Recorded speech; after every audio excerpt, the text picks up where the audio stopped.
Hello and good morning everyone.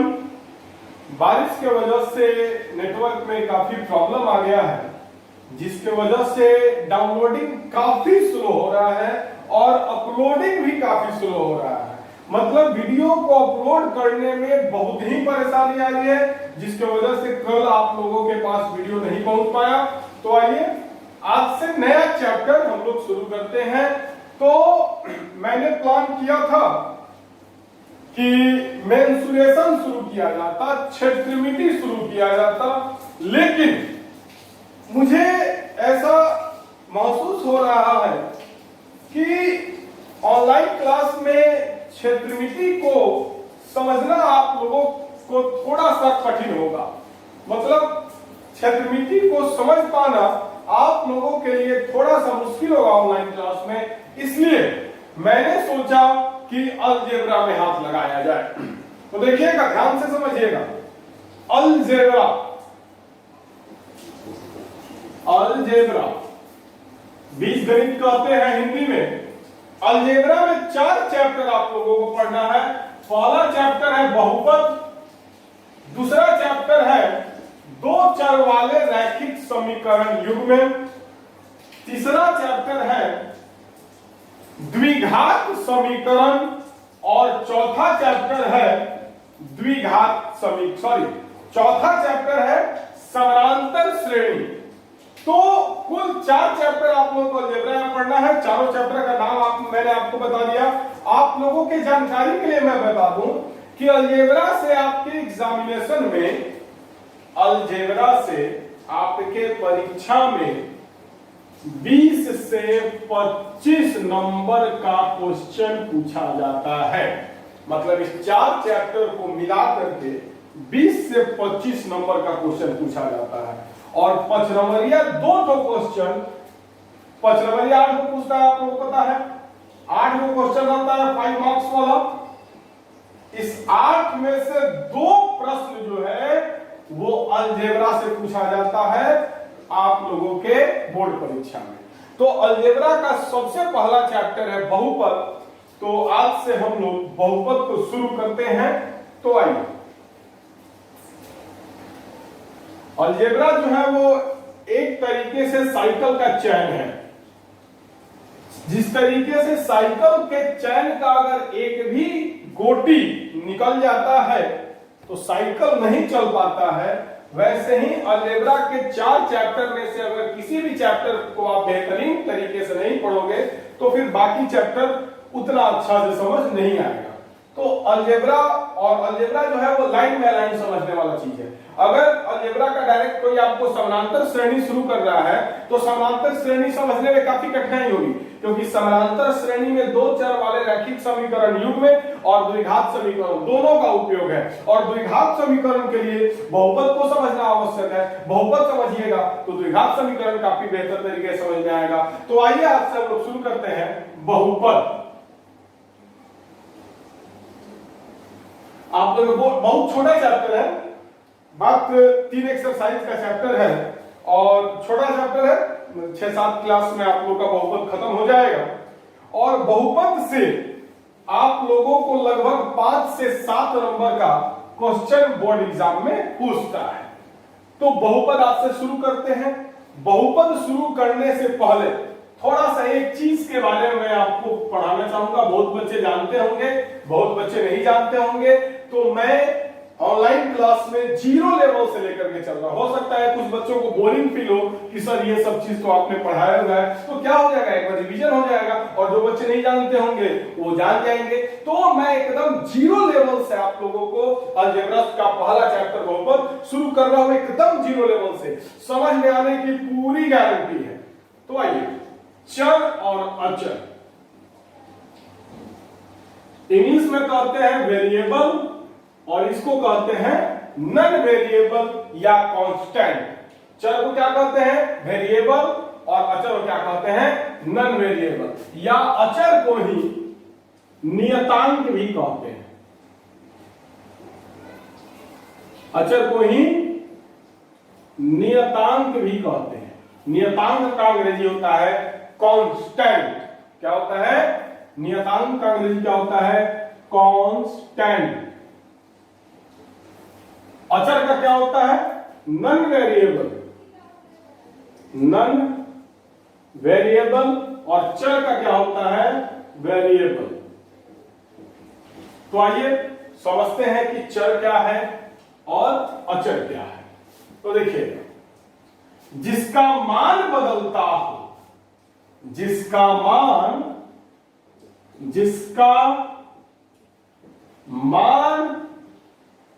बदलता हो, चर कहलाता है। जिसका मान बदलता हो, चर कहलाता है। जिसका मान बदलता हो, चर कहलाता है, या फिर जिसका मान बदलता हो उसे चर कहते हैं। जिसका मान नहीं बदलता हो, जिसका मान नहीं बदलता हो, अचर या नियतांक कहलाता है। तो परिभाषा आप लोग समझ जाओ। चर का मतलब जिसका मान बदलता हो चर कहलाता है, और अचर का मतलब जिसका मान नहीं बदलता हो अचर या नियतांक कहलाता। अब यहां पर सवाल खड़ा हो रहा है, यह मान बदलने का मतलब क्या है? मान बदलने का मतलब क्या है? तो आइए कुछ एग्जांपल के द्वारा मैं आपको कुछ चीजें समझाना चाहूंगा। तो आइए देखिएगा, अगर आपको कहीं दिया हो x + 4 = 0, आपको कहीं दिया हो x + 4 = 0, या आपको कहीं पर दे दे x + 7 = 0, या आपको कहीं पर दे दे x - 12 = 0। तीन क्वेश्चन आपको मैं दे रहा हूं, पहला, दूसरा और तीसरा। पहला क्वेश्चन क्या है? x + 4 = 0। दूसरा क्वेश्चन क्या है? x + 7 = 0। और तीसरा क्या है? x - 12 = 0। तीनों क्वेश्चन में x का मान निकालना है। तो आइए निकालते हैं। x + 4 = 0, इसीलिए x बराबर 4 इधर प्लस में उधर जाएगा तो माइनस में हो जाएगा। आप लोग अच्छी तरीके से जानते हैं कि बराबर के इधर अगर प्लस हो तो बराबर के जब इधर जाएगा तो माइनस हो जाएगा। मतलब एलएचएस से आरएचएस में जाता है तो माइनस हो जाता है, चाहे आरएचएस से एलएचएस में आता है तो माइनस अगर आता है तो प्लस हो जाता है। मतलब एलएचएस से अगर प्लस आरएचएस में जाएगा तो माइनस हो जाएगा, और माइनस जो है वो आरएचएस से एलएचएस में आ जाएगा तो क्या हो जाएगा? प्लस हो जाएगा। तो यहां पर x का मान क्या आया? -4। x बराबर कितना आ गया? -4। मतलब x का मान कितना आया? -4। अब इस क्वेश्चन में देखा जाए, इसलिए x + 7 = 0, इसीलिए x बराबर 7 इधर प्लस में उधर जाएगा तो माइनस में हो जाएगा। तो यहां पर x बराबर क्या आया? -7। अब यहां पर देखिएगा, x बराबर 12 इधर माइनस में है। माइनस जब इधर से मतलब एलएचएस से आरएचएस में जाएगा तो क्या हो जाएगा? प्लस हो जाएगा। तो यहां पर x का मान आया -4, यहां पर x का मान आया -7, यहां पर x का मान आया 12। बोलने का मतलब क्या है? तो कहने का मतलब है कि x का मान बदल रहा है। x का मान क्या हो रहा है? बदल रहा है। कहीं पर x का मान -4 आया है, कहीं पर x का मान -7 आया है, कहीं पर x का मान 12 आया है। मतलब x का मान क्या हो रहा है? बदल रहा है। तो जिसका मान बदलता हो चर कहलाता है। जैसे x, मैं आपको दिखाया x का मान बदल रहा है। यहां पर x का मान -4 है, यहां पर x का मान -7 है, यहां पर x का मान 12 है। x का मान क्या हो रहा है? बदल रहा है। तो जिसका मान बदलता हो क्या कहलाता है? चर कहलाता है। तो x क्या हो गया? चर हो गया। x क्या हो गया? चर हो गया। अब आगे समझते हैं इसको। अब मान लो कहीं आपको मिल जाए y - 5 = 0, y + 3 = 0, y + 1 = 0। तीन क्वेश्चन मैंने यहां पर दिया। यहां पर y - 5 = 0, दूसरा में y + 3 = 0, तीसरा में y + 1 = 0। y का मान निकालिए। तो इसलिए y बराबर 5 इधर माइनस में इधर जाएगा तो प्लस में हो जाएगा, इसीलिए y बराबर 3 इधर प्लस में इधर आएगा तो माइनस में हो जाएगा, इसीलिए y बराबर 1 इधर प्लस में इधर आएगा तो माइनस में हो जाएगा। मतलब y का मान 5 आया, -3 आया, -1 आया। तो जिसका मान बदलता हो, y का मान क्या हो रहा है, बदल रहा है, कभी 5 है, कभी -3 है, कभी -1 है, मतलब y का मान क्या हो रहा है, बदल रहा है। और जिसका मान बदलता हो चर कहलाता है, मतलब y भी क्या है, चर है, y भी क्या है, चर है। वैसे ही z, तो एक बात अपने माइंड में आप लोग डाल लो, जिसका मान बदलता हो क्या कहलाता है, चर कहलाता है। जैसे x y z a b c इत्यादि, जिसका मान बदलता हो क्या कहलाता है, चर कहलाता है। मैथमेटिक्स में बहुत सारे समीकरण में, बहुत सारे क्वेश्चन में आप लोगों को x y z p q r s a b c d वगैरह आपको दिखता है। तो मैथमेटिक्स में एक बात माइंड में डाल लीजिए, मैथमेटिक्स में अंक या संख्या, अंक या संख्या के अलावे आपको जितना भी अंग्रेजी का अल्फाबेट दिखता है वो सब क्या है, चर है। मतलब उसका मान क्या होता है, बदलता है। जैसे एक और एग्जांपल देख लो, 4a - 2 = 0, a का मान निकालना है।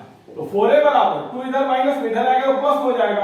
अब 4 इधर गुना में उधर जाएगा तो भागक हो जाएगा। तो a बराबर क्या आ गया, 1/2। एक बार a बराबर क्या आ गया, 1/2। अब क्वेश्चन को अगर चेंज कर दिया जाए तो a का मान कुछ और आएगा, मतलब a भी क्या है, चर है, a भी क्या है, चर है। तो जिसका मान बदलता हो क्या कहलाता है, चर कहलाता है। जैसे x y z ये सब का क्या होता है, मान बदलता है, तो उसको क्या कहेंगे, चर कहेंगे। अब आइए अचर, जिसका मान नहीं बदलता हो, जिसका मान नहीं बदलता हो अचर या नियतांक कहलाता है। जैसे कोई भी अंक या संख्या अगर आपको लिखा रहे तो वो क्या है, अचर है। जैसे 10 क्या है, एक संख्या।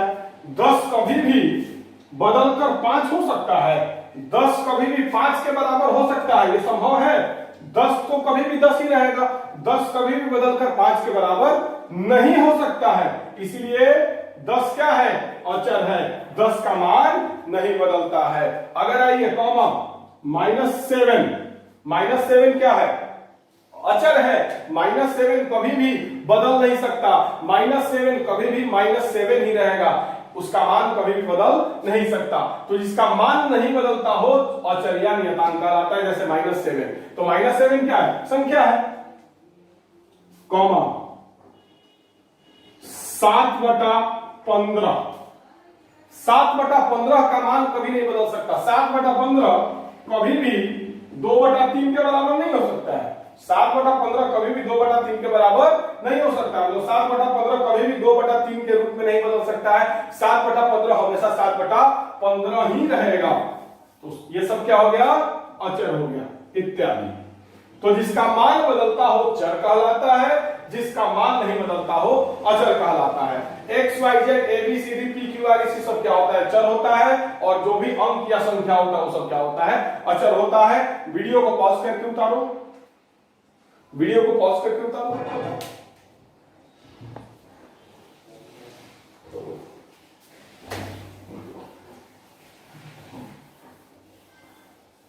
अब आगे बढ़ते हैं।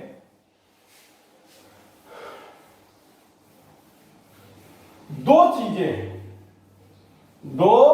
चीजें हैं जिसके बारे में मैं आपको पहले बताना चाहूंगा, समझाना चाहूंगा। तो पहला कंसेप्ट है, किसी भी चर या अचर का घात यदि शून्य हो, शून्य मतलब 0 हो, तो उसका मान 1 होता है। एकदम 0 लेवल से स्टार्ट किया है बाबू। तो यहां पर मैंने क्या लिखा है, किसी भी चर या अचर का घात यदि शून्य हो तो उसका मान 1 होता है। जैसे बात को समझिएगा, x क्या है, चर है। तो अगर x का घात 0 हो, x का घात क्या हो, 0 हो, तो इसका मान 1 हो जाएगा। अगर y कहीं लिखा हो, y का घात 0 इसका मान 1, z का घात 0 इसका मान 1, 12 का घात 0 इसका मान 1, 12 क्या है अचर है, 9 का घात 0 इसका मान 1, 5 का घात 0 इसका मान 1। तो एक बात माइंड में सेट कर लीजिए, किसी भी चर या अचर का घात यदि शून्य हो तो उसका मान 1 होता है। जैसे x y z क्या है, चर है, 12 9 5 ये सब क्या है अचर है। चर पर भी हमने घात 0 करके आप लोगों को बताया, अचर पर भी हमने घात 0 करके आप लोगों को बताया। तो माइंड में सेट कर लीजिए कि किसी भी चर का घात अगर 0 हो तो उसका मान 1 होता है, और चाहे किसी भी अचर का घात अगर 0 हो तो उसका मान 1 होता है।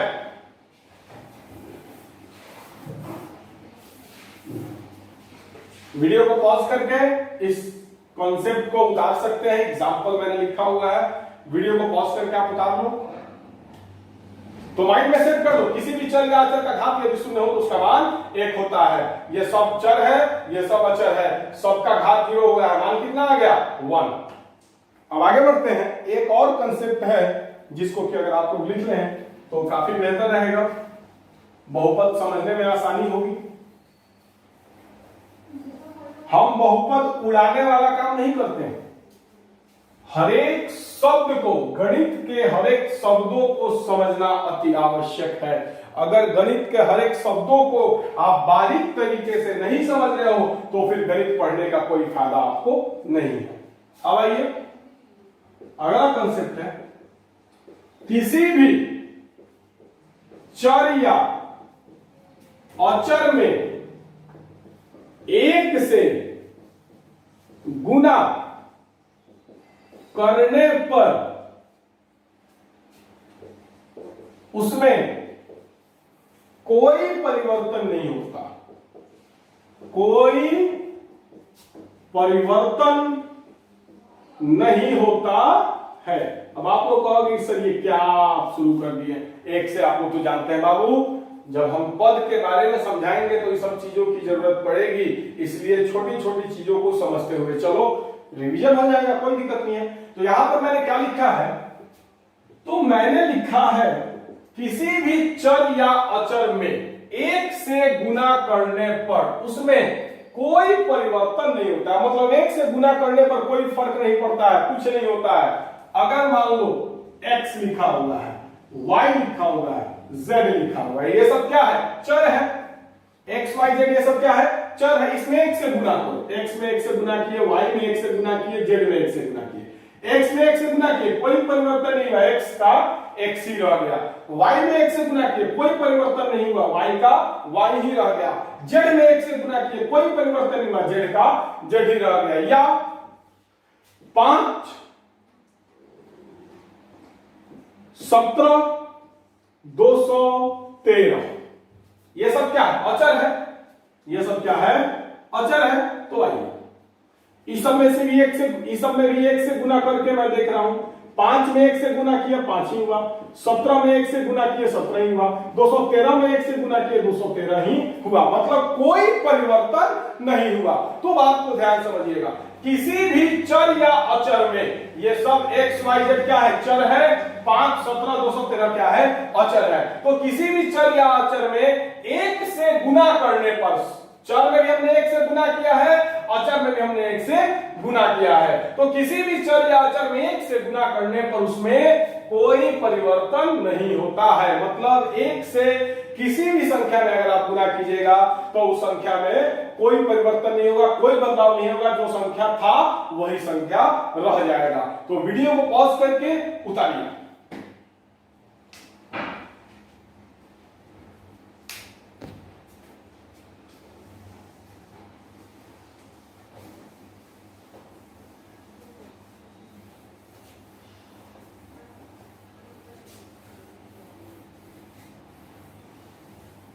अब आइए बहुपद, अब आइए बहुपद, क्या बहुपद।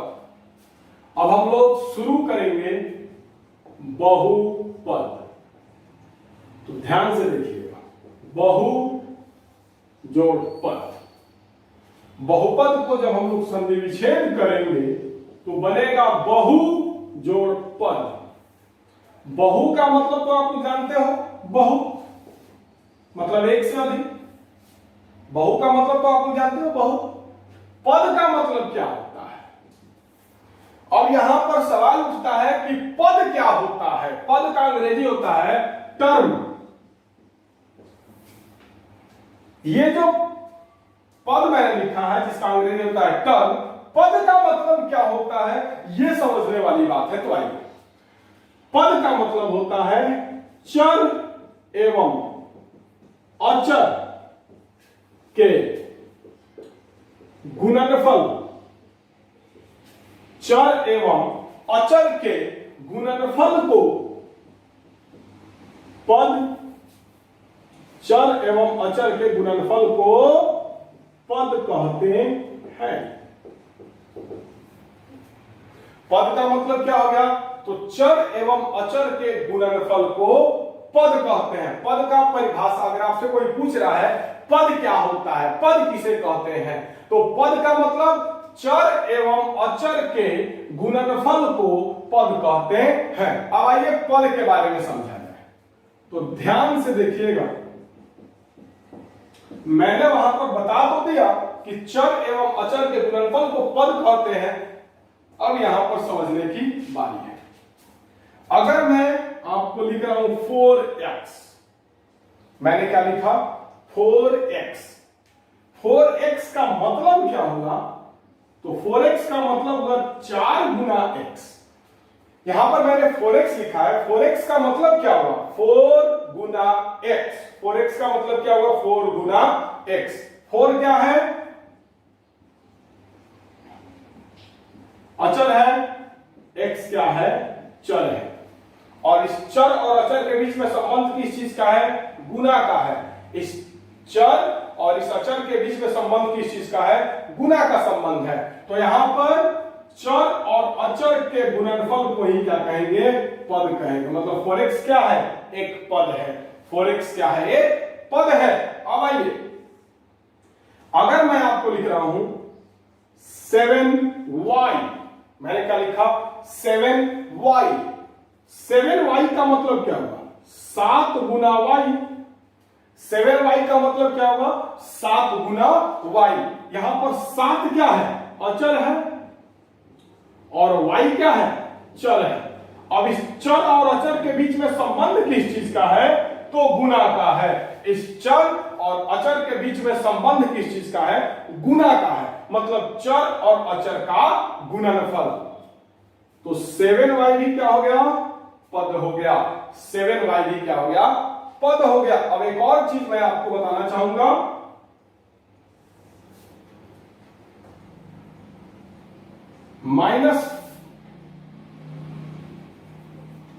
-17z, मैंने यहां पर क्या लिखा है? -17z।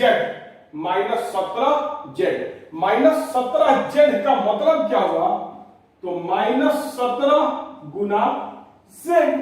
अब -17 क्या है? अचर है और z क्या है? चर है। अब इस चर और अचर के बीच में संबंध किस चीज का है? तो गुना का है। तो ये भी क्या कहलाएगा? पद कहलाएगा। -17z भी क्या कहलाएगा? पद कहलाएगा। तो वीडियो को पॉज करके उतारिए, अभी पद का कंसेप्ट खत्म नहीं हुआ, अभी और है। तो वीडियो को पॉज करके उतारिए।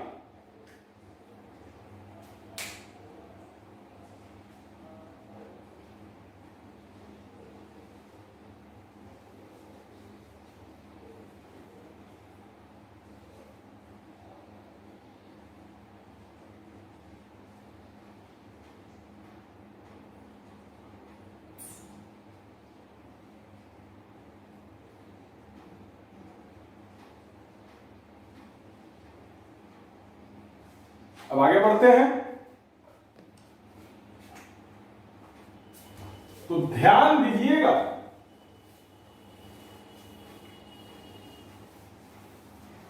अब ध्यान से समझिएगा मेरी बात को। काफी बारीक चीज ये होता है।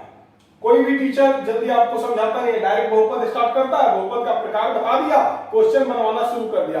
गहराई में जाओ तब मजा आएगा। क्वेश्चन दे देता है कि पहचान करके बताइए कि कौन कौन बहुपद है। अच्छे अच्छे धुरंधर विद्यार्थी लोग पहचान नहीं पाते हैं कि बहुपद कौन है और कौन नहीं है, और गलत मार करके आ जाते हैं। इसीलिए बहुपद के बारे में बारीक चीजों को जानना अति आवश्यक है, जिससे कि क्लियर हो जाए कि कौन बहुपद है और कौन बहुपद नहीं है। अब आइए, अब आप लोग सवाल उठाओगे कि सर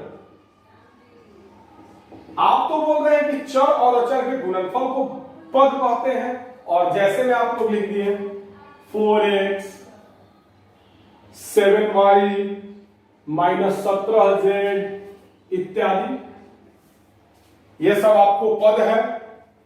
तो आइए अब इस पद की कहानी को मैं आगे बढ़ाता हूं।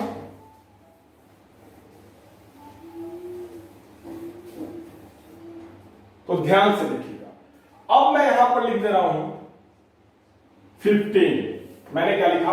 15। अब आपसे मैं एक सवाल करूंगा कि बताइए ये 15 जो मैंने लिखा है ये पद है या नहीं है। मैंने यहां पर 15 जो लिखा है वो पद है या नहीं है। तो ज्यादातर बच्चे कहेंगे कि सर ये पद नहीं है।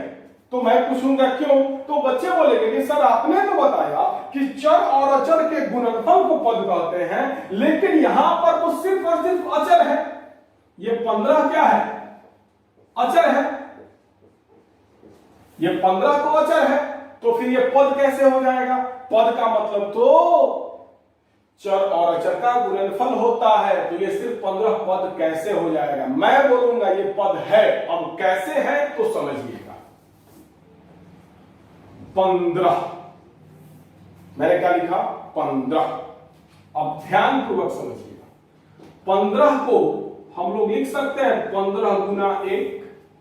आप लोगों को मैंने थोड़ी देर पहले बताया है कि किसी भी चर या अचर में 1 से गुना करने पर उसमें कोई परिवर्तन नहीं होता है। अब देखिएगा, 15 गुना x का पावर 0। किसी भी चर का घात अगर 0 हो तो उसका मान 1 होता है। x का पावर 0 बराबर 1 होता है। मैंने भी आपको बताया है कि किसी भी चर का घात अगर 0 हो तो उसका मान 1 होता है। तो यहां पर जो मैंने 1 लिखा है उसके जगह पर हम लोग x का पावर 0 भी तो लिख सकते हैं, कोई दिक्कत नहीं है। अब देखिएगा, बराबर 15x का पावर 0। अब यहां पर 15 क्या है? अचर है, और x का पावर 0 क्या है? चर है। और चर और अचर के बीच में संबंध किस चीज का है? गुना का है। तो चर और अचर का गुणनफल हो गया 15x का पावर 0, चर और अचर का गुणनफल हो गया। तो ये भी क्या है? पद है। ये भी क्या है? पद है। अब आगे बढ़ते हैं। मान लो कहीं आपको दिखे 7। आप बोलोगे कि सर 7 पद है कि नहीं? तो एकदम है। कैसे? 7y का पावर 0। 7y का पावर 0। 7y का पावर 0 का मतलब क्या होगा? 7 गुना y का पावर 0। 7 क्या है? अचर है, और y का पावर 0 क्या है? चर है। और इस चर और अचर के बीच में संबंध किस चीज का है? गुना का है। और y के पावर 0 का मतलब, y के पावर 0 का मतलब 1 बराबर 7। जहां से चले थे वहीं पर आ गए। तो ये भी क्या है? पद है। तो माइंड में एक बात सेट कर लो कि यदि कोई अचर अकेले भी रहे, यदि कोई अचर अकेले भी रहे तो वो क्या है? पद है। वो क्या है? पद है। कैसे? तो उस अचर में चर छिपा हुआ है। उस अचर में चर क्या है? छिपा हुआ। कैसे छिपा हुआ है? तो घात 0 लेकर के छिपा हुआ। घात 0 लेकर के छिपा हुआ। जैसे आप लोग यहां पर देखें, मैंने क्या लिखा था? 15। मैंने क्या लिखा था? 15। 15 का मतलब 15 गुना 1 हम लोग कह सकते हैं। और 1 का मतलब x का पावर 0। 1 का मतलब x का पावर 0। किसी भी चर का घात अगर 0 हो तो उसका मान 1 होता है। तो 1 का मतलब x का पावर 0। इसीलिए मैंने आपको दो कंसेप्ट बताया कि चर का घात अगर 0 हो तो उसका मान 1 होता है, और किसी भी संख्या में एक से गुना करने पर उसमें कोई परिवर्तन नहीं होता। यही कारण था कि मैंने आप लोगों को दो का दो थ्योरी बताया था। तो यहां पर ध्यान पूर्वक समझिएगा, एक 15 को हम लोग लिख सकते हैं 15 गुना 1, और 1 का मतलब x का पावर 0, और 15 गुना x का पावर 0 मतलब 15x का पावर 0। यहां पर चर आ गया और यह अचर है, गुणनफल है, चर और अचर का गुणनफल हो गया 15। ये जो 15 मैंने लिखा है वो चर और अचर का गुणनफल हो गया, तो फिर 15 भी क्या है, पद है। 15 भी क्या है, पद है। तो एक्सेट्रा को मिटाओ और लिखो 15। अब आओ 7 जो है वो आपको पद है कि नहीं है। तो देखिएगा 7 अकेले लिखा हुआ, 7 को हम लोग 7y का पावर 0 लिख सकते हैं। क्यों? तो 7y का पावर 0 का मतलब क्या होगा, 7 गुना y का पावर 0, और y क्या है, चर है, 7 क्या है, अचर है, और किसी भी चर का घात अगर 0 रहे तो उसका मान 1 होता है। तो y का पावर 0 का मान 1, 7 गुना 1 बराबर 7, कोई दिक्कत नहीं है। तो ये 7 भी क्या है, पद है। ये 7 भी क्या है, पद है। तो यहां पर लिख सकते हो 7 कॉमा। अब आओ आगे कहानी बढ़ाते हैं। वीडियो को पॉज करके कहीं रफ में इस थ्योरी को उतार लो।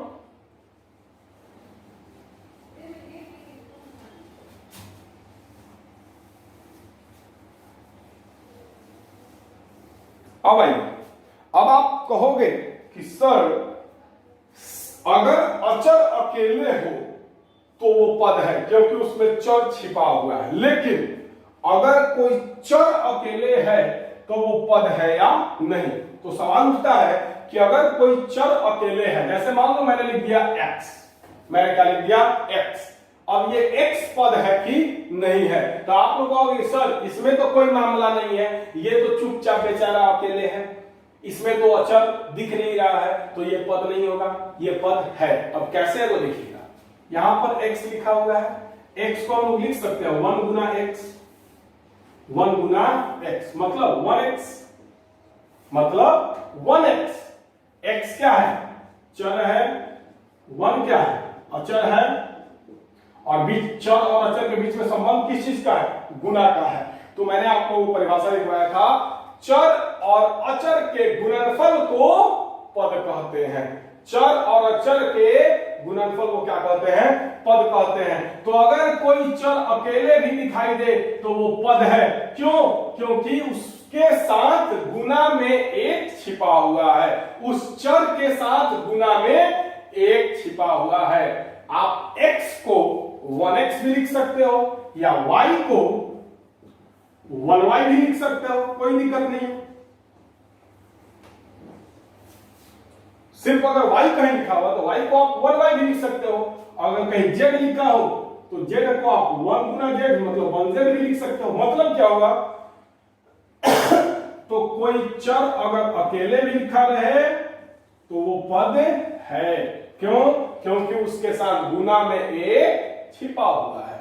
तो इस तरीके से मेरा जो परिभाषा है वो 100% सही सिद्ध हो रहा है कि चर और अचर के गुणनफल को पद कहते हैं। तो बहुत डिस्कशन हो गया पद पर। यहां पर आप कॉमा देकर के x, y, z लिख सकते हो, etc। क्लियर? तो अब एक बात आप अपने माइंड में सेट कर लो पद के बारे में। पद का मतलब चर और अचर का गुणनफल। पद का मतलब चर और अचर का गुणनफल। चर एवं अचर के गुणनफल को ही क्या कहते हैं, पद कहते हैं। अगर जैसे 4x, 7y, -17z, अगर कोई अचर अकेले भी दिखाई दे, जैसे 2, 3, 12, 15, 17, 18, ये सब अकेले भी अगर दिखाई दे, मतलब कि चर उसमें नहीं दिखाई दे तो भी वो पद है। इसका जवाब मैंने आपको दे दिया कि क्यों है। तो अगर कोई अचर अकेले भी दिखाई दे तो भी वो पद है। अगर कोई चर जैसे x, y, z, अगर कोई चर अकेले भी दिखाई दे मतलब उसमें अचर नहीं दिखाई दे तो भी वो क्या है, पद है, जिसका कारण मैंने आप लोगों को बता दिया। वीडियो को पॉज करके उतारिए।